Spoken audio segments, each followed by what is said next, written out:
അങ്ങനെ ഞങ്ങൾ അടുത്ത അമ്പലത്തിലേക്ക് പോവുകയാണ്. ശിവൻ്റെ അമ്പലമാണ്. ഇവിടുത്തെ അമ്പലങ്ങളൊക്കെ എന്ന് പറഞ്ഞാൽ എന്താ പറയുക, പുതിയതായിട്ടുണ്ടാക്കിയ അമ്പലങ്ങളാണ് കേട്ടോ. അപ്പോൾ നമ്മൾ പുരാതന ക്ഷേത്രം നശിപ്പിക്കപ്പെട്ടതിന് ശേഷം പിന്നീട് ഉണ്ടാക്കിയ അമ്പലങ്ങളാണ്. ഇപ്പോൾ ഉണ്ട് നമ്മൾ ഒരു നാട്ടിൻപുറത്ത് കൂടെ പോകുന്നൊരു ഫീൽ ഉണ്ടല്ലേ. ഈ ഗോവയിൽ എവിടെ ഇതാണ് കേട്ടോ അവസ്ഥ. അപ്പോൾ ഇവിടെ ഒരു മാർക്കറ്റ് ഉണ്ടെന്ന് പറഞ്ഞു ഇദ്ദേഹം, നമ്മുടെ ഡ്രൈവർ. അപ്പം നമ്മൾ ആ മാർക്കറ്റിൽ കൂടെയൊക്കെ ഇങ്ങനെ ഞങ്ങൾ എവിടെയും പോയിട്ടൊന്നും സാധനങ്ങളൊന്നും പർച്ചേസ് ചെയ്തിട്ടുണ്ട്. ഇതിൽ ഭയങ്കര റേറ്റാണ്. അപ്പോൾ നമുക്കാണെങ്കിൽ ഭയങ്കരമായിട്ട് വാങ്ങാൻ തോന്നുന്ന രീതിയിലുള്ള സാധനങ്ങളുണ്ട് കേട്ടോ. ഇവിടെയൊക്കെ ഡ്രസ്സുകളാണ് ഞാൻ കൂടുതലായിട്ട് കണ്ടതിന്. പിന്നെ ബാഗുകൾ ഒക്കെ കണ്ടവിടെ നല്ല വിലക്കുറവുണ്ട് കേട്ടോ. എനിക്ക് പൊതുവേ മറ്റുള്ള സ്ഥലത്തിനേക്കാട്ടിലും നല്ല വിലക്കുറവ് തോന്നി. ഇതൊക്കെ നമ്മൾ മസാലപ്പൊടികളൊക്കെ ഉണ്ടാക്കില്ലേ, അതൊക്കെയാണ് കേട്ടോ, അതിൻ്റെ സാധനങ്ങളൊക്കെയാണ്. ഇതൊക്കെ നല്ല ഭംഗിയുണ്ട് കേട്ടോ. ഇതൊക്കെ കാണാനേ നമുക്ക് വാങ്ങാനായിട്ട് തോന്നും.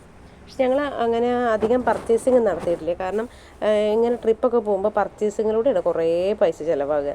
അപ്പോൾ ഇപ്രാവശ്യം ഞങ്ങൾ ഗോവയിൽ പോയപ്പോൾ ഞങ്ങൾ പർച്ചേസിങ് വളരെ കുറവായിരുന്നു. അത്യാവശ്യം വേണ്ട സാധനങ്ങൾ മാത്രമല്ല, നമ്മൾ കണ്ണി കണ്ടത് മുഴുവൻ വാങ്ങുന്നുണ്ടായിരുന്നില്ല. അപ്പോൾ ഞങ്ങളിങ്ങനെ ഓരോന്ന് കണ്ട് അങ്ങനെ പോയി. ഒരു ഭയങ്കര വലിയ മാർക്കറ്റൊന്നുമല്ല, ചെറുതാണ്. ഒക്കെ താൽക്കാലിക ഷെഡുകളിലാണ്. എപ്പോൾ വേണമെങ്കിലും എടുത്തു മാറ്റാവുന്ന രീതിയിലുള്ള താൽക്കാലിക ഷെഡുകളാണ് കേട്ടോ. കൂടുതലും തുണിത്തരങ്ങളാണ്. പിന്നെ കരകൗശല വസ്തുക്കൾ എന്നൊക്കെ പറയില്ലേ നമ്മൾ, ശില്പങ്ങളൊക്കെ ഉള്ള ഭയങ്കര അട്രാക്റ്റീവായിട്ടുള്ള അങ്ങനെ. പിന്നെ മസാലപ്പൊടികൾ, നമ്മളെ കറുവാപ്പട്ട, ഗ്രാമ്പൂ അങ്ങനെയൊക്കെ ഉണ്ടാവില്ലേ, അപ്പോൾ അങ്ങനത്തെയൊക്കെ ഓരോ കാര്യങ്ങളായിരുന്നു. ഭയങ്കര വലിയ മാർക്കറ്റൊന്നുമല്ല. ഈ ടെമ്പിളിലെ ഒരു വഴിയിലാണ് കേട്ടോ, ടെമ്പിളിലേക്ക് പോകുന്ന ഒരു വഴിയിലാണ്. അങ്ങനെ ഞങ്ങൾ നടന്ന് ടെമ്പിളെത്തി. ഇതാണ് അതിൻ്റെ എൻട്രൻസാണ്.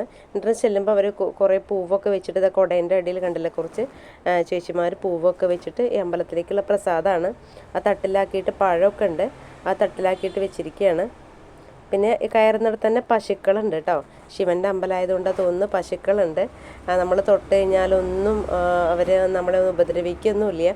അങ്ങനെ ഇത് കണ്ടില്ലേ, വലിയൊരു ഗോപുരം. നമ്മളെ നാട്ടിൽ കാണുന്ന പോലുള്ള അമ്പലത്തിൻ്റെ ഒരു ഇതൊന്നും അല്ല കേട്ടോ. പുതിയ ബിൽഡിങ്ങൊക്കെ ആയിട്ട് അങ്ങനെയാണ്. നമ്മൾ സാധാരണ ഉള്ളൊരു കോൺക്രീറ്റ് ബിൽഡിങ് പോലെയുള്ള അമ്പലമാണ്. അപ്പോൾ നമ്മളവിടെ ഇങ്ങനെ മോഡേൺ ഡ്രസ്സൊന്നും ഇട്ട് അവിടെ അമ്പലങ്ങളിലോ പള്ളിയിലോ ഒന്നും പോകാൻ പറ്റില്ല. അപ്പോൾ അങ്ങനെയുള്ളവർ ഗോവയിൽ ഇഷ്ടം പോലെ ഉണ്ടല്ലോ മോഡേൺ ഡ്രസ്സ് ഇട്ട് വരുന്നത്. അപ്പോൾ അങ്ങനെ അമ്പലത്തിലേക്ക് കയറാൻ പറ്റില്ല, അമ്പലത്തിലോ പള്ളിയിലോ കയറാൻ പറ്റില്ല. അവിടെ എപ്പോഴും എഴുതി വെച്ചിട്ടുണ്ടാകും എല്ലാ അമ്പലത്തിൻ്റെയും പള്ളീൻ്റെ ഒക്കെ ഫ്രണ്ടിൽ മോഡേൺ ഡ്രസ്സ് ഇട്ടിട്ട് കയറാൻ പാടില്ല, മാന്യമായ വസ്ത്രം ധരിച്ച് വരാൻ പാടുള്ളൂ എന്ന് എഴുതിയിട്ടുണ്ടാകും.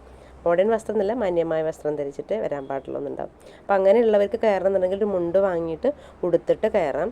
പാൻറ് ഇട്ടിട്ടും കയറാൻ പാടില്ല. നമുക്കതിൻ്റെ ഉള്ളിൽ കണ്ടില്ലേ, ഇതിൻ്റെ ഉള്ളിലാണ് കേട്ടോ ടെമ്പിൾ. നല്ല ഭംഗിയുണ്ട്, മാർബിളൊക്കെ വെച്ചിട്ട് മാർബിളിലാണ്, നല്ല ഭംഗിയുണ്ട് കാണാൻ.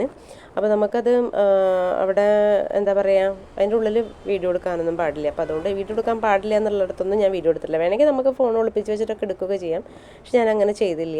ഞങ്ങൾ അതിൻ്റെ ഉള്ളിൽ തൊഴുത് പ്രാർത്ഥിച്ച് ഒക്കെ ഞങ്ങൾ പുറത്തേക്ക് ഇറങ്ങി. പശുക്കൾ കണ്ടാ ഭയങ്കര ക്യൂട്ടാണ്. എനിക്ക് പൊതുവെ പശുക്കളെ ഇഷ്ടമാണ് കേട്ടോ. അപ്പോൾ പശുക്കളെയൊക്കെ തൊട്ട് അവരൊന്നും ചെയ്യില്ല, അവിടെ അങ്ങനെ നിൽക്കുള്ളൂ, നമ്മളൊന്നും ചെയ്യില്ല. അവർക്ക് എന്നും കണ്ടിട്ടേ പരിചയമായിട്ടുണ്ട്. അപ്പോൾ ഞങ്ങൾ തിരിച്ചു പോരുന്ന വഴി എനിക്ക് കുറച്ച് അങ്ങനെ പർച്ചേസിങ്ങൊക്കെ കഴിഞ്ഞിട്ട് ഞങ്ങൾ അടുത്തായിട്ട് ഞങ്ങൾ ഭക്ഷണം കഴിക്കാൻ വേണ്ടി പോവുകയാണ്. അമ്പലത്തിൽ ഫുഡുണ്ട്, പക്ഷെ എന്താ എങ്ങനെയെന്ന് അറിയാത്തതുകൊണ്ട് ഞങ്ങൾ അവിടെ നിന്ന് കഴിച്ചില്ല. നന്നായിട്ട് വിശക്കുന്നുണ്ട്. ഞങ്ങൾ കുറച്ച് പർച്ചേസിങ് നടത്തിയിട്ടുള്ളൂ കേട്ടോ. അപ്പോൾ അടുത്ത ഹോട്ടൽ തിരഞ്ഞു പോട്ടെ.